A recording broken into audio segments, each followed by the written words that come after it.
Samantala, inilabas na ang warrant of arrest para kay Sandy De Guzman. Siya po ang pangunahing suspect sa pagpatay sa race car driver na si Enzo Pastor. Ang pamilya Pastor, pinamamadali na ang paglalabas ng whole departure order kay De Guzman dahil baka makaalis na raw ito ng bansa. At nakatutok si Oscar Oida. Nangangamba ang pamilya Pastor na makalabas ng bansa si Domingo Sandy De Guzman. Si Sandy ang pangunahing suspect sa krimen sa race car driver na si Enzo Pastor.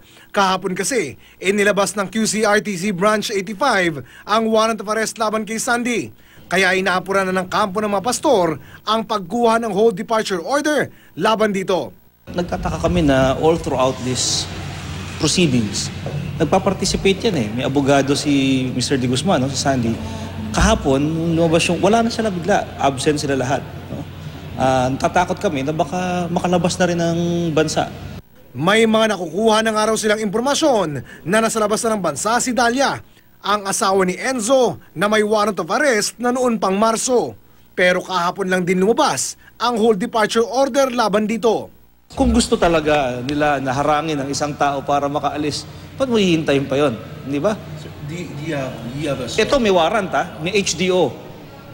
So yung isa wala eh, yung si Chris Brown wala oh, walang warrant, walang whole departure order pero napahinto nila sa airport. Ayon naman sa PNP, sakaling nasa labas na nga ng bansa si Dalia, hindi naman daw ito problema. Meron naman tayong Interpol eh, no? Lateral coordination lang yan. Nagpalabas na nga raw sila ng tracker teams na nakatutok sa paghahanap kay Sandy. Kapag nasira nila yung impormasyon kung nasaan yung suspect, yun, magkakandak ng arrestuin na yung tao.